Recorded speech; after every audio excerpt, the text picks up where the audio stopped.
Hello दोस्तों, आप सभी का स्वागत है। और भारतीय टेस्ट टीम की घोषणा भी हो गई इंग्लैंड दौरे के लिए, क्योंकि अगले महीने जो शुरू हो रहा है। और जैसा कि मैंने पिछले कई एक वीडियो में बताया था कि शुभमन गिल टेस्ट कप्तान होंगे, और वही हुआ। बाकी का किस तरह से जसप्रीत बुमराह को कैसे साइड किया गया कि हाँ भाई, सीनियर प्लेयर थे, उप कप्तान थे, उनको कप्तान बनना चाहिए था, लेकिन उनका जो है वर्कलोड मैनेजमेंट और उनकी इंजरी को हवाला देकर करके उनको साइड किया गया। ऋषभ पंत इधर जूझ रहे थे, केएल राहुल अभी फॉर्म में धीरे धीरे आ ही रहे, और सीनियर भी प्लेयर है। तो ये सब चीज़ों को धीरे धीरे वो साइड कर करके, और पहले से ही कि गौतम गंभीर अजीत अगरकर की जो जोड़ी है वो उन्होंने तय कर लिया था कि शुभमन गिल को टेस्ट कप्तान बनाएंगे। और 5 घंटे की मीटिंग, वो भी मैंने पिछले वीडियो में बताया था कि दिल्ली में हुआ था, दोनों के बीच में, गौतम गंभीर और शुभमन गिल के बीच में। क्या टीम होगी उस पर भी चर्चा हुई थी उस समय। आखिरकार 2 दिन पहले जो घोषणा, कल या परसों जो घोषणा हुई कि भारतीय टीम के 37वें टेस्ट कप्तान होंगे शुभमन गिल, और वाइस कप्तान और कैप्टन जो होंगे, मतलब वो कप्तान ऋषभ पंत को बनाया गया। 35 का औसत है, ऋषभ पंत का 44-45 का औसत है। टेस्ट में ऑलवेज हमेशा अच्छा करते हैं। लेकिन अभी अगर देखा जाए तो सबसे पहले बात कर लेते हैं कि एक्चुअली कप्तान में बनाने में इन दोनों के अलावा, गौतम गंभीर और अजीत अगरकर के अलावा, सबसे अहम भूमिका किसने निभाई। तो एक खबर की माने, अगर एक रिपोर्ट की माने, तो इसमें पूर्व भारतीय हेड कोच राहुल द्रविड़ की अहम भूमिका बताई जा रही है।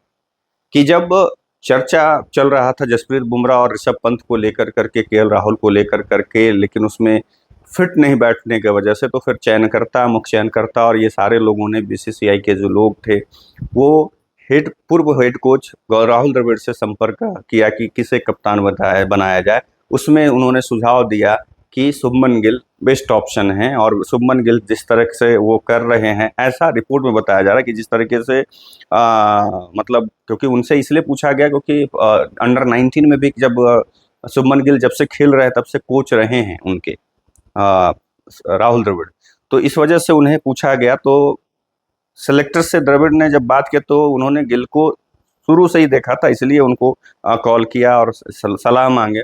और सीनियर टीम को भी कोचिंग वो दे चुके हैं। एक लीडर के तौर पर उन गिल की क्षमता के बारे में कई अच्छे बातें उन्होंने बताई। और धीरे धीरे जो है इस विचार विमर्श करने के बाद जो है गिल का नाम फाइनल हो गया। इसमें अजीत अगरकर, गौतम गंभीर और राहुल द्रविड़ की अगर इस रिपोर्ट की माने तो राहुल द्रविड़ की भूमिका अहम रही है शुभमन गिल को टेस्ट कप्तान बनाने में। अब इसमें है कि टीम जो चुनी गई उसमें भी बहुत सारे सवाल खड़े हो रहे हैं। मैं तो अभी भी मानता हूं कि जसप्रीत बुमराह को, ठीक है, आप उप कप्तान बनाते, शुभमन गिल को, बुमराह को कप्तान बनाते और शुभमन गिल को उप कप्तान बनाते। इससे क्या होता कि ठीक है, 3 से 4, अगर अजीत अगरकर के स्टेटमेंट को देखें तो उन्होंने कहा कि भाई बुमराह जो है 3 से 4 टेस्ट फिट बने हैं खेलने के लिए, उनके जो फिजियो हैं और हम जो डॉक्टर हैं उन निगरानी में, वो उन्होंने बताया है कि 5 टेस्ट मैच लगातार वो नहीं खेल सकते हैं, इसलिए 3-4 खेलते हैं तो हमारे साथ 3 मैच भी अगर जीतने में हमारे वो मदद कर सकते हैं। तो भाई 3-4 मैचेस अगर बुमराह खेलते हैं तो क्या दिक्कत था, वो उसमें कप्तानी कर लेते और लास्ट 1-2 मैच में गिल कप्तानी कर लेते, धीरे धीरे वो डेवलप होता। क्योंकि मैं अभी भी मानता हूं कि एक आईपीएल टीम का, इसका भी उन्होंने हवाला दिया अजीत अगरकर ने, कि जीटी के उन्होंने जो कप्तानी इस बार वो कर रहे हैं बहुत ही बेहतरीन कर रहे हैं।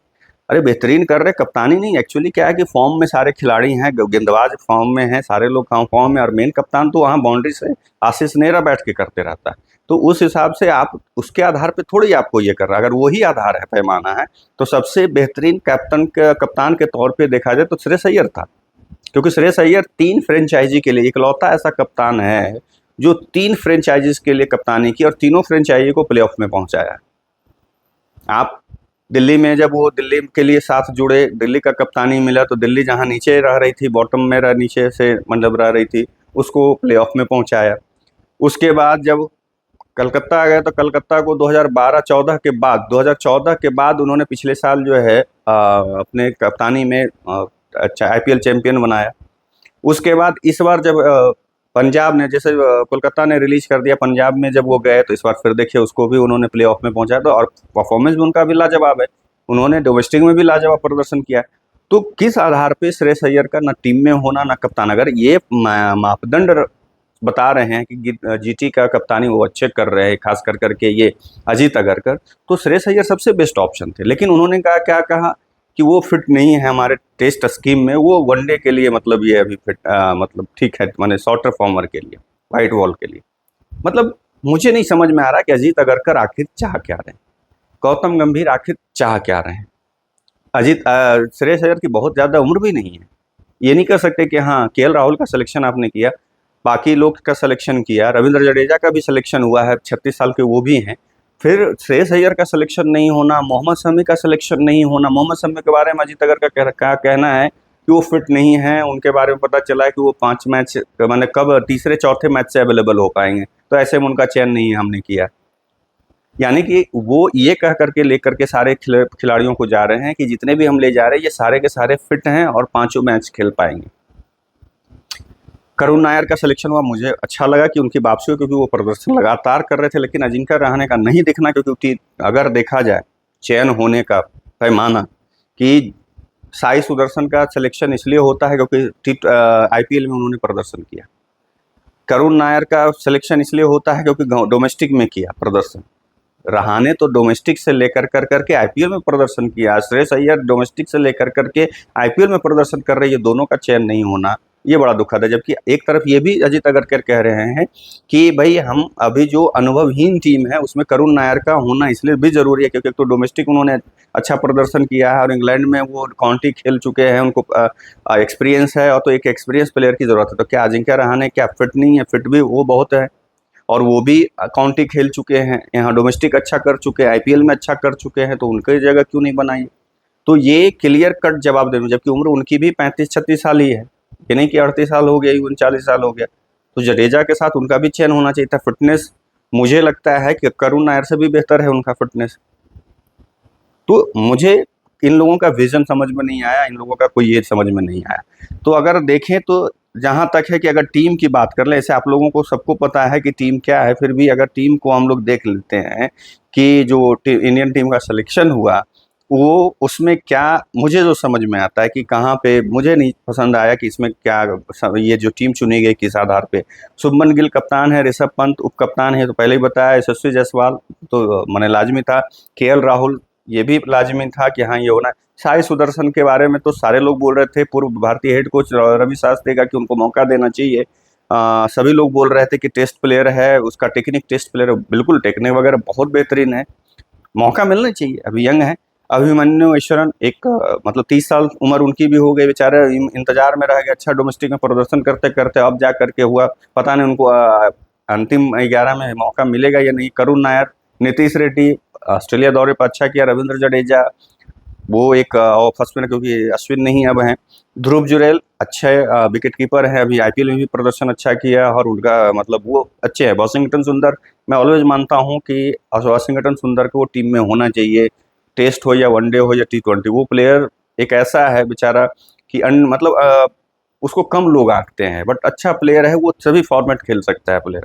शार्दुल ठाकुर की वापसी हुई है, सोचिए कि शार्दुल ठाकुर की वापसी 32-33 साल की उम्र में हो रहा है, लेकिन मोहम्मद शमी ये सब का नहीं हो रहा है और ये सब का बाकी का नहीं। जसप्रीत बुमराह इनका तो होना ही है। मोहम्मद सिराज अच्छा मैंने अच्छा गेंदबाजी आईपीएल में उन्होंने करी है, सबसे ज़्यादा डॉट बॉल इस आईपीएल सीजन में अगर कोई किया है तो मोहम्मद सिराज ने ही किया है। और इंग्लैंड के कंडीशन को देखते हुए मोहम्मद सिराज जिस तरह से गेंद डालते हैं तो वो उनका बनता है। प्रसिद्ध कृष्णा इस आईपीएल में लाजवाब गेंदबाजी करी और जो मौके मिले ऑस्ट्रेलिया में उन्होंने उसको बनाया है। ऑस्ट्रेलिया में बुमराह के बाद कोई कारगर मतलब असरदार गेंदबाज था तो प्रसिद्ध कृष्णा थे। आकाशदीप मतलब वहाँ ऑस्ट्रेलिया में भी उन्होंने अच्छा प्रदर्शन किया था, बल्ले और गेंद से दोनों से चोटिल हो गए थे। अर्शदीप सिंह को का चयन किया गया और कुलदीप यादव, लेकिन अक्षर पटेल मिसिंग है। अजिंक्य रहाणे का नहीं चयन होना ये समझ में नहीं आया, मोहम्मद शमी का चयन नहीं होना ये समझ में नहीं आया। एक तरफ मोहम्मद शमी बोल रहे हैं कि हाँ भाई हम फिट हैं, ये है वो है, सब कुछ है। दूसरी चीज़ है कि जो ए टीम गई थी उसमें से बहुत सारे नाम इसमें नहीं हैं, तो भारतीय चयनकर्ता बहुत ही कंफ्यूज दिख रहे हैं। वो मैसेज क्या देना चाह रहे हैं या किस तरह की टीम बनाना चाह रहे हैं ये समझ में नहीं आ रहा है। और अगर देखें तो टीम सिर्फ बर्बाद करने की कोशिश की जा रही है, मुझे समझ में नहीं आ रहा। अगर इसमें हाँ अभी भी मेरा मानना है कि बुमराह को कप्तानी देनी चाहिए थी, अजिंक्य रहाणे को रहना चाहिए था टीम में। नायर ठीक है, मोहम्मद शमी अगर फिट हैं, मेरे हिसाब से लगता है वो फिट ही हैं, उनको रहना चाहिए था। अक्षर पटेल चलिए ठीक है, हो सकता है क्यों नहीं उनको चयन, अच्छा चोटिल भी है, अच्छा लास्ट 2 मैचेस वो डीसी के लिए नहीं खेले तो संभवतः उसके वजह से चयन नहीं हुआ होगा, माफ़ी चाहता हूँ। लेकिन बाकी जो है जैसे ठीक है, ऋतुराज गायकवाड़ हैं, ये सब उन लोगों का भी नाम इसमें होना चाहिए था। शार्दुल ठाकुर की वापसी इसलिए हुई कि पिछले इंग्लैंड दौरे पर उन्होंने 250 या 350 लगाए थे, अच्छा गेंदबाजी भी करी थी, 5 विकेट का हॉल भी लिया था।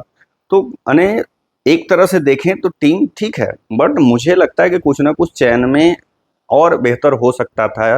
लेकिन अब चयन हो गया, अब देखते हैं कि प्रदर्शन कैसा होता है, क्या होता है। और 37वें टेस्ट कप्तान के रूप में जा रहे हैं, 35 का औसत है, और अभी प्रदर्शन भी इनके पीछे अगर देखें डोमेस्टिक और अंतर्राष्ट्रीय लेवल का टेस्ट मैचेस का इनका जिस तरह से मैंने बीता है पिछला कुछ साल, वो अच्छा नहीं रहा है। क्या कप्तान बनने के बाद इनका प्रदर्शन में सुधार आता है? क्योंकि बहुत सारे प्लेयर होते हैं कि जब कप्तान बनते हैं तो उनका प्रदर्शन में निखार आता है। क्या इनके प्रदर्शन में निखार आता है या नहीं आता है, वो तो समय बताएगा। लेकिन चलिए, अब तो बनाए गए हैं, अब कुछ सोच करके जो भी बनाया है अजित अगरकर ने या गौतम गंभीर या बीसीसीआई ने, वो तो आगे चल के पता चलेगा कि ये टीम कितनी असरदार होती है, या ये कितना एक लीडर के तौर पे, एक कप्तान के तौर पे टीम को एकजुट रख पाते हैं या नहीं। क्योंकि इनसे बहुत सारे सीनियर प्लेयर हैं, उनको एकजुट रखना, उनसे प्रदर्शन करवाना मुश्किल है, मतलब, लेकिन नामुमकिन तो नहीं है। देखते हैं कि कैसे हैंडल कर पाते हैं, ये देखने वाली बात होगी। लेकिन मैं इस चयन में, मुझे अभी लगता है कि गड़बड़ी था। आप लोगों का क्या मानना है कमेंट करके ज़रूर बताइएगा। तब तक के लिए आप लोगों से विदा लेता हूँ, दूसरे वीडियो में मिलूंगा। नमस्कार।